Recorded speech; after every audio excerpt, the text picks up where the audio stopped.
Assalamu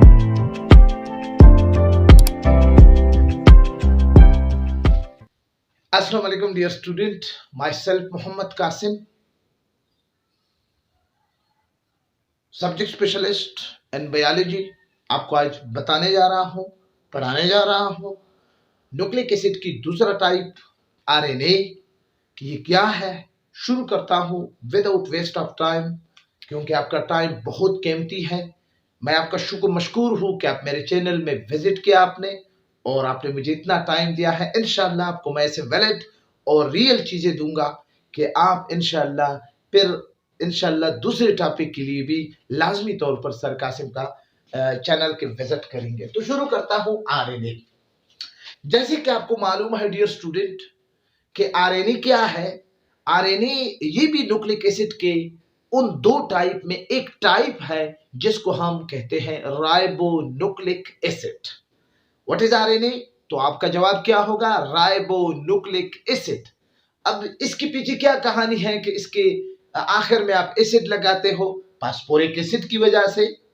और ये ribo का क्या कहानी है? तो आपने क्या करना है कि भाई ये जो पेंटोज शुगर में कार्बन नंबर 2 है वो आपको अभी मैं ड्रा करने जा रहा हूं। ये क्या है? ये मुकम्मल राइबोस शुगर है। आपके सामने जरा मैं ड्रा कर लूं ताकि आपको बिल्कुल क्लियर पता चले डियर स्टूडेंट जी। ये देखो गुड गुड गुड गुड, ये देखो शाबाश। ये आपके सामने पेंटोज शुगर है। देखो 5 कार्बन है पेंटोज शुगर, पेन 5 को कहते हैं। अब जी ये देखो हाइड्रोजन और OH, और ये हाइड्रोजन और ये OH, और ये हाइड्रोजन और ये OH, और ये हाइड्रोजन और ये OH, और ये हाइड्रोजन और ये OH। अब देखो यहाँ पर कार्बन नंबर 2 किधर है? मैं आपको मार्कर तब्दील करके आपको बता रहा हूं। ये देखो कार्बन नंबर 2, कार्बन नंबर 2, ये देखो कार्बन नंबर 2 में ऑक्सीजन की पूरा ऑक्सीजन भी मौजूद है ना। तो इसलिए इसको कहते हैं राइबोस, यानी आरएनए न्यूक्लियोटाइड को क्या कहते हैं? राइबोस। ठीक है ना, इसलिए कहा जाता है राइबोस शुगर। और इसका मॉलिक्यूलर फार्मूला मैंने आपके सामने लिखा है C5H10O5। क्लियर? अब इसकी डिफिनीशन की तरफ आओ। ये तो एब्रिविएशन था। It is a type of nucleic acid which has a single strand structure contain ribose sugar। यानी ये न्यूक्लिक एसिड का वो टाइप है जिसमें स्ट्रैंड एक होगा। अब आपको मैं स्ट्रैंड समझाने जा रहा हूं। स्ट्रैंड एक होगा और उसमें क्या होगा? कार्बोहाइड्रेट यानी शुगर, वो राइबोस शुगर होगा। यानी C5, ये आपके सामने स्ट्रक्चर बना है, और H10 आप जब हाइड्रोजन को गिनेंगे तो आपको 10 पूरी की पूरी मिलेंगे, और ऑक्सीजन 5। ठीक है ना। यहां पर उंगली है कार्बन नंबर 2 में, डीएनए में ये मिस है। ठीक है ना, और आरएनए में ये मिस नहीं है। ठीक है, यहां पर इस ऑक्सीजन के मिसिंग से न्यूक्लिक एसिड दो टाइप में तकसीम हो गई। अगर यहां पर ये मिस ना होता तो सब के सब जेनेटिक मॉलिक्यूल पर आरएनए के होते। क्योंकि यहां पर मिस हुआ है तो इसलिए कुछ मॉलिक्यूल, जेनेटिक मॉलिक्यूल कुछ ऑर्गेनिज्म के आरएनए है और कुछ ऑर्गेनिज्म के क्या है? डीएनए है। क्लियर? तो ये तो यहां तक हो गई डीएनए का सिंगल स्ट्रैंड। अब मैं आपको बताने जा रहा हूं, जरा इसको मैं आपके साथ सामने साफ करूं। अब जी स्ट्रक्चर ऑफ आरएनए, जी आरएनए की स्ट्रक्चर टाइप पर भी इंशाल्लाह डिस्कशन करूंगा। कहां पर है? याद रखिए कि डीएनए न्यूक्लियस में होता है और आरएनए साइटोप्लाज्म में बनता। आरएनए कहां पर है? डीएनए में। और फिर आरएनए के सारी टाइप कहां पर बनते हैं? न्यूक्लियस में, और फिर साइटोप्लाज्म में काम करते। आपको पता है कि आरएनए का एक ही काम है, वो क्या है? Protein synthesis. ये आपके जहन में होने चाहिए, तब जब आप आरएनए पर डिस्कशन करेंगे तो बहुत ही आसान होगा। अब देखो जी, इसके स्ट्रक्चर पर मैं डिस्कशन करने जा रहा हूं। स्ट्रक्चर पे पहला पॉइंट हमारे साथ स्ट्रक्चर पे कि डीएनए क्या है? स्ट्रक्चर। तो इस स्ट्रक्चर को बहुत ही आसानी से समझने के लिए मैं आपके सामने क्या कर लेता हूं? एक चीज बना लेता हूं, एक स्ट्रेन बना लेता हूं। ठीक है ना, ये एक स्ट्रैंड है। जैसे डिफिनीशन में आपने कह दिया कि ये क्या है, एक सिंगल स्ट्रैंड है, ये हमारे साथ एक स्ट्रैंड है, ठीक है ना जी। ये स्ट्रैंड जिस चीज से बना है, ठीक है ना, जिस चीज से बना है वो दो चीजें हैं, ठीक है ना, वो दो चीजें हैं। वो एक चीज है शुगर और दूसरा है फास्फोरिक एसिड। आप राइबोन्यूक्लिक एसिड में ये एसिड, ये फास्फोरिक एसिड की वजह से एसिड है, ठीक है ना। अब ये देखो एसिड, ये जी देखो sulphur phosphate, sulphur phosphate, sulphur phosphate, sulphur phosphate, इसी तरह आप नीचे आएंगे। ये देखो एक स्ट्रेन है, सिंगल स्ट्रेन है ना। अब इस सिंगल स्ट्रेन में क्या होगा, ये स्ट्रेन बना है शुगर और फास्फेट से, 2 पॉइंट हो गए। तीसरा पॉइंट, शुगर और फास्फेट एक बांड के साथ अटैच है, इस बांड को कहते हैं फास्फो डाई ईस्टर लिंक। अब ये ऑलरेडी मैं एक्सप्लेन कर चुका हूं। अगर आपने लिपिड की वीडियो मेरी नहीं देखी है तो प्लीज उधर जाकर पीटी एसिड में, फास्फोलिपिड में बहुत डिटेल के साथ इसको मैं एक्सप्लेन कर चुका हूं कि ईस्टर बांड कैसे बनता है। क्लियर? तो बहरहाल शुगर और फास्फोरिक एसिड के दरमियान एक लिंक होगा, उस लिंक को हम क्या कहते हैं, फास्फो डाई ईस्टर लिंक। देखो ये लिंक जरूरी है, इस वजह से स्ट्रेन बना है। क्लियर? ये कौन सा पॉइंट हो गया, ये तीसरा पॉइंट हो गया जी। चौथा पॉइंट क्या है, चौथा पॉइंट ये है कि अब एक ही स्ट्रेन है, इस स्ट्रेन के साइड में यहां पर यहां पर यहां पर यहां पर मैं शुगर को आगे ला रहा हूं, इसमें भी उंगली है, इसमें भी वजह है क्योंकि आपको पता है कि पेंटोज शुगर के साथ नाइट्रोजीनियस बेस कार्बन नंबर 1 के साथ अटैच होते हैं ना, पेंटोज शुगर के साथ, फास्फेट के साथ तो अटैच नहीं होता। इसलिए ये शुगर से मैं लाइन खींच रहा हूं, फास्फेट से नहीं खींच रहा हूं, ठीक है ना जी। तो न्यूक्लियोटाइड की वीडियो जब आप देखेंगे तो वहां पर कार्बन नंबर 1 पेंटोज शुगर का था ना, तो ये वही शुगर है, लेकिन मैंने सिंपली आपके लिए इस लिखा है, बाकी इसमें कोई बात नहीं है, कंफ्यूजन की कोई जरूरत नहीं है जी। गुड, तो जी आगे जाता हूं। तो ये हर स्ट्रेन के साइड में आपको नाइट्रोजीनियस बेस नजर आएंगे। याद रखिए ये आरएनए का स्ट्रक्चर है। यहां पर थायामीन न्यूक्लियोटाइड आपको नजर नहीं आएगा, यहां पर थायामीन के बजाय आपको यूरिसल न्यूक्लियोटाइड नजर आएगा। तो ए से क्या बनता है, एडेनिन न्यूक्लियोटाइड, सी से क्या बनता है, साइटोसिन न्यूक्लियोटाइड, और फिर यू से क्या बनता है, यूरिसल न्यूक्लियोटाइड, और इसके अलावा फिर जी से क्या बनता है, गवानिन न्यूक्लियोटाइड। तो ये 4 न्यूक्लियोटाइड एक सैंपल के तौर पर मैंने एक स्ट्रेन आपके लिए बनाया है। तो ये देखो हर स्ट्रेन के साइड में आपको नाइट्रोजीनियस बेस नजर आएंगे, नाइट्रोजीनियस बेस पेयर नजर आएंगे। ये बेस पेयर इसको क्यों कहते हैं, ये सब कुछ मैं बता चुका हूं। प्लीज आप पिछले वीडियो देखेंगे न्यूक्लिक एसिड का और फिर न्यूक्लियोटाइड का और फिर डीएनए का, ये 3 वीडियो देखने के बाद अगर जब आप यहां पहुंचेंगे तो आप कहेंगे कि सर वाकई आपने हर चीज पॉइंट टू पॉइंट कही थी जी। तो एडेनिन, साइटोसिन, यूरिसल, गवानिन, याद रखिए कि यहां पर टी नहीं होगा, ठीक है ना। तो ये आरएनए का क्या है, सिंगल स्ट्रक्चर है। आरएनए का क्या है, सिंगल स्ट्रक्चर है, ठीक है जी। यहां तक इंतहाई सिंपल स्ट्रक्चर है। आपको मैं ये भी बताऊं कि एक्सेप्शनल केसेस हर जगह मौजूद है।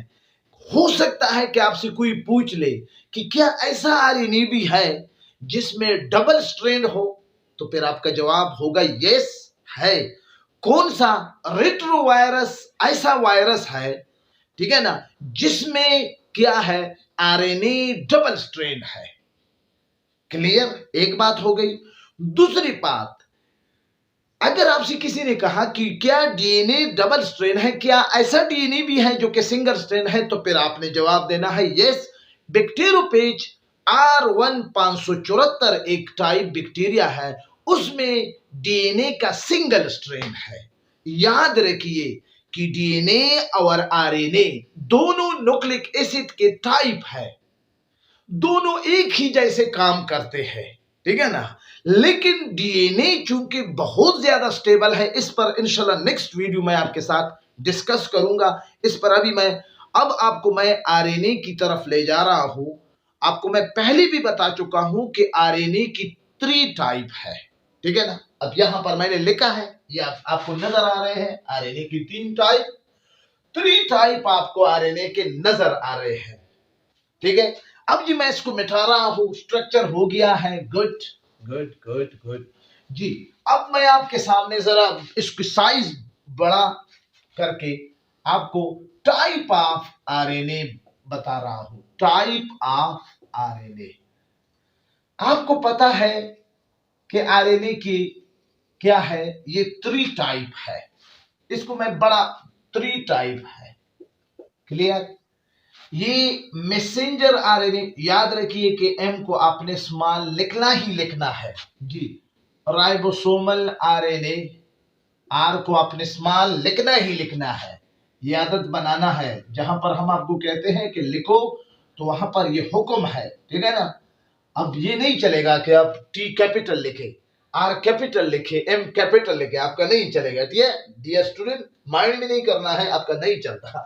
Messenger RNA, ribosomal RNA, transfer RNA, ये आरएनए की 3 किस्में हैं। तीनों किस्म न्यूक्लियस में डीएनए बनाता है और फिर बनाने के बाद साइटोप्लाज्म में आ जाते हैं। अब आपको मैं एक्सप्लेनेशन के तौर पर यहां पर एक सेल बनाता हूं ताकि आपको नजर, ये सेल है और ये सेल के अंदर न्यूक्लियस है, ये इसका साइटोप्लाज्म है। अब जी यहां पर एक डीएनए मौजूद है, ठीक है ना।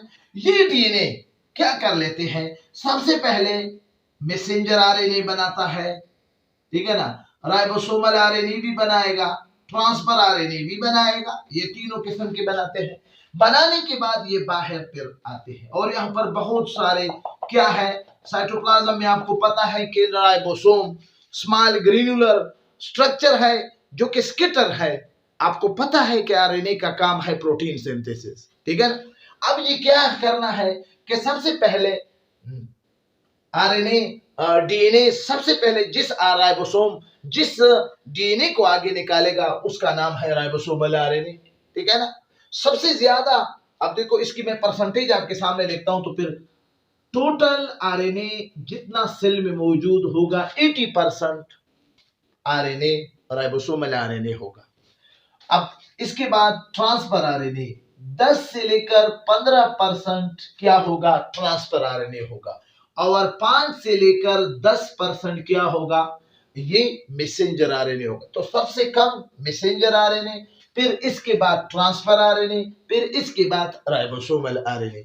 अब हर आरएनए की आपके सामने मैं एक्सप्लेनेशन करता हूं, यानी डिफिनीशन करता हूं। मैसेंजर आरएनए, आरएनए की वो किस्म जो डीएनए, जो कि न्यूक्लियस में डीएनए के जरिए प्रोड्यूस होती है और फिर क्या करती है, साइटोप्लाज्म में राइबोसोम को मैसेज लाता है, ठीक है ना। तो उस टाइप ऑफ आरएनए को क्या कहते हैं, मैसेंजर आरएनए, क्लियर। दूसरा ribosomal RNA, ribosomal RNA RNA की वो किस्म है जो कि राइबोसोम पर मौजूद होती है और मैसेज को रीड करती है। तो उस आरएनए को हम क्या कहते हैं, राइबोसोमल आरएनए, यानी ये मैसेज ले आता है। अब उस मैसेज को क्या कहते हैं, बायोलॉजी में कोडान कहते हैं। जब डीएनए के अंदर होगा तो कोड होगा, जब निकलेगा तो फिर कोडान होगा, और जब इसके ऑपोजिट, जब हम प्रोटीन मॉलिक्यूल को बनाएंगे तो इसके ऑपोजिट एक कोडान बनेगा, उसको हम कहेंगे एंटी कोडान, वो अलग चीजें है, ठीक है ना जी। तो जी ribosomal RNA, it is the type of RNA which is present on ribosome and read the message of messenger RNA. Messenger RNA के मैसेज को रीड करते हैं। Transfer RNA, it is the type of RNA which transfer the specific type of amino acid for the cytoplasm to the ribosome for protein synthesis। यानी ये ऐसी type of RNA है जो कि राइबोसोम के लिए उस अमाइनो एसिड, यानी अमाइनो एसिड प्रोटीन की इकाई है, उस अमाइनो एसिड को साइटोप्लाज्म से पिक कर लेता है, पिक करते हैं, जो कि क्या है, प्रोटीन सिंथेसिस के लिए जो मैसेंजर आरएनए में जिस अमाइनो एसिड का जिक्र है उसको पिक करते हैं, दूसरे को पिक नहीं करता। ठीक है, तो ये इसकी डिफिनेशन हो गई। ये 5 to 10% है आर, और ये 10 ये भी हो गई। सबसे शॉर्ट लाइफ इसका है मैसेंजर आरएनए का। याद रखिए कि ये सारे आरएनए टाइप प्रोटीन सिंथेसिस के बाद खुद ब खुद खत्म हो जाते हैं, लेकिन इसका लाइफ स्पेन मैसेंजर आरएनए का बहुत कम होता है। बैक्टीरिया में 2 मिनट होगा और जो बड़े सेल है उसमें फ्यूज आवर होंगे। राइबोसोमल आरएनए प्रोटीन बनाने के बाद ये सबसे आखिर में खत्म होगी, और ट्रांसफर आरएनए अमाइनो एसिड को पिकअप करने के बाद जैसे ही राइबोसोम को वो अमाइनो एसिड दे देते हैं वो खत्म हो जाता है। तो बहुत ज्यादा तादाद में आपको आरएनए सेल के अंदर मिलेंगे। कोई एक काम करेगा, कोई दूसरा काम करेगा, कोई तीसरा काम करेगा। ये तीनों काम करने के बाद साइटोप्लाज्म में ये खत्म हो जाते हैं और फिर इसका सफाया हो जाता है। ठीक है ना, ये बनते हैं कहां पर, न्यूक्लियस में। काम कहां पर करते हैं, साइटोप्लाज्म में। लाइफ स्पेन भी बता दी, हर एक का काम भी बता दिया। ठीक है ना। अब जी राइबोसोमल आरएनए का जो बेसिक फंक्शन है, एक काम तो यह है कि ये मैसेज को रीड आउट करते हैं। दूसरा काम इसका यह है कि ये जैसे ही राइबोसोम के साथ अटैच होता है तो उस वक्त ये डीएनए मैसेंजर आरएनए को न्यूक्लियस से रिलीज करना शुरू कर देते हैं कि अब जी काम शुरू हो गया है। ठीक है ना। अब मैं आपको इस इंटरेस्टिंग मिसाल को समझाने के लिए थोड़ा सा आपका टाइम लूंगा, फिर बस वीडियो खत्म हो गई है। ठीक है जी। फंक्शन ये आरएनए के वो टाइप है, ठीक है ना, जो कि प्रोटीन सिंथेसिस में हर एक ने अपना अपना काम करना है। अब जी देखो, ये आपके साथ सेल है, क्लियर। सेल के अंदर आपको पता है न्यूक्लियस है, ये साइटोप्लाज्म है। जरा आप तवज्जो दें, ये न्यूक्लियस है और ये सेल मेम्ब्रेन है। साइटोप्लाज्म में ये आपको ये रेड कलर आपको राइबोसोम नजर आते हैं। ठीक है, आप कलर को याद करें, ये राइबोसोम है। ठीक है, और इस न्यूक्लियस के अंदर अब मुख्तलिफ कलर, न्यूक्लियस के अंदर ये आपका क्या है, डीएनए है। सही। अब क्या होता है, आरएनए की मुख्तलिफ मैसेंजर आरएनए को मैं क्या करता हूं, इस पेन से बनाता हूं। ये मैसेंजर आरएनए है। ठीक है, ये यहां पर आता है। ठीक है, अब इस डीएनए के अंदर एक कोड होगा। ये कोड किस चीजों पर मुश्तमिल होगा, ये कोड अमाइनो एसिड के मॉलिक्यूल बनाने के लिए एक कोड होगा। आपको पता है कि 20 different type of amino acid है। हर अमाइनो एसिड के लिए स्पेसिफिक कोड होगा। 3 नाइट्रोजीनियस बेस होंगे, मिसाल के तौर पर ए यू। अब ये देखो, ये एक कोड है। अब अगर ये ट्रिपलेट नाइट्रोजीनियस बेस, जिसको हम कोड कहते हैं, जब ये डीएनए के अंदर हो तो उसको इस वक्त कहेंगे क्या, जेनेटिक कोड। अब कोड पता चल गया ना। इसी तरह C C T, C C C, T T G, U U U G, क्योंकि आरएनए है यहां पर आपने जी, ये कोड आपने इसी तरह, ये सारे कोड है। ट्रिपलेट नाइट्रोजीनियस बेस को क्या कहते हैं, कोड। इसको कोड आप उस वक्त कहेंगे ये जब यहां पर हो, यहां पर। अब मिसाल के तौर पर ये कोड कॉपी हो गया, कॉपी, ठीक है ना, कॉपी हो गया मैसेंजर आरएनए को। मैसेंजर आरएनए बनी है, ये कोड ए यू कॉपी हो गई। अब ये मैसेंजर आरएनए इस कोड को अपने साथ साइटोप्लाज्म में ले आई, बाहर निकली। अब इसको आप क्या कहेंगे, कोड की जगह कोडान कहेंगे। अब क्या कहेंगे, कोड की जगह आप कोडान कहेंगे। कोडान का लफ्ज समझ में आ गया जी। अब कोड नहीं रहा, अब कोडान रहा। अब जी इस साइटोप्लाज्म में एक है ट्रांसफर आरएनए और एक है राइबोसोमल आरएनए, जो कि राइबोसोम के साथ अटैच है। राइबोसोमल आरएनए राइबोसोम के साथ अटैच है। सबसे पहले ये मैसेंजर आरएनए न्यूक्लियस से बाहर आने के बाद यहां पर आ जाता है। राइबोसोमल आरएनए इस मैसेज को AAUU पढ़ लेता है, ठीक है ना। क्लियर हो गया को। अब तो ये कोडान बन गया है।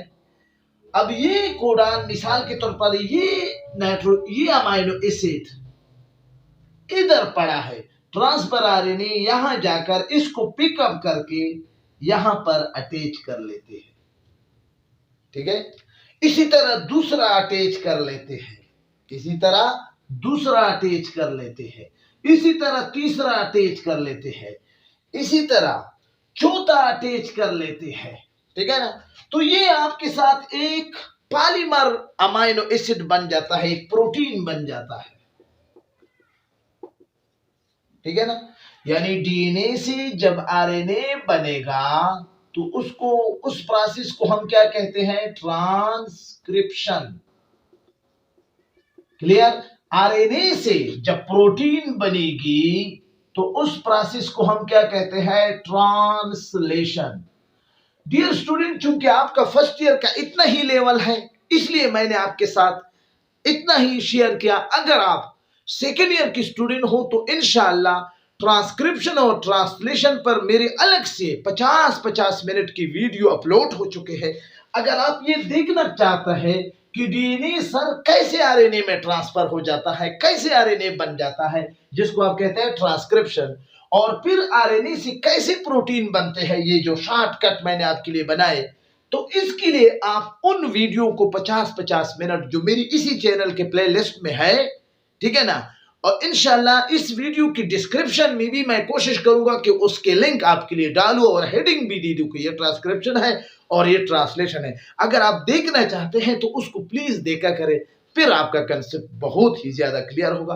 तो इतना ही है। इंशाल्लाह नेक्स्ट वीडियो में आपके लिए क्या लाऊंगा कि डीएनए और आरएनए में आइडियल जेनेटिक मॉलिक्यूल कौन है, क्यों डीएनए आइडियल जेनेटिक मॉलिक्यूल है, आरएनए क्यों नहीं है, या इन दोनों में कौन सा है। फिर इंशाअल्लाह बहुत ही इंटरेस्टिंग टॉपिक है। फीडबैक देना लाजमी है। वीडियो को लाइक करें, शेयर करें। चैनल में पहली बार हो तो सर कासिम की इस चैनल में एजुकेशन अपडेट के अलावा बोर्ड के एग्जाम के हवाले से भी बहुत ज्यादा इंफॉर्मेशन आपको दे रहा हूं, देता रहता हूं, अपडेट करता रहता हूं, वो भी आप देखा करें। और इसके अलावा बायोलॉजी से भी आप लुत्फानंदोज हो जाए। पहले तो मैं इस चैनल में बहुत सारे काम करता था, अब सिर्फ ये 2 काम है बोर्ड के हवाले से, ठीक है ना। अब चूंकि एग्जाम आ रहा है, स्पेशल एग्जाम मैट्रिक के, तो गेस्ट पेपर भी बनाऊंगा सारे सब्जेक्ट के। और इसके अलावा क्या है, बायोलॉजी के टॉपिक है और बहुत सारे चैप्टर अपलोड कर चुका हूँ, पहले अपलोड कर चुका हूँ। अगर उसमें कुछ कमी बेशी है तो उसको रिमूव करके फिर आपके लिए आप हमारे साथ रहे, दुआओं में याद रखिए, हमारे सेहत के लिए ज्यादा से ज्यादा दुआ करें। इंशाअल्लाह। पाकिस्तान जिंदाबाद। खुदा हाफिज।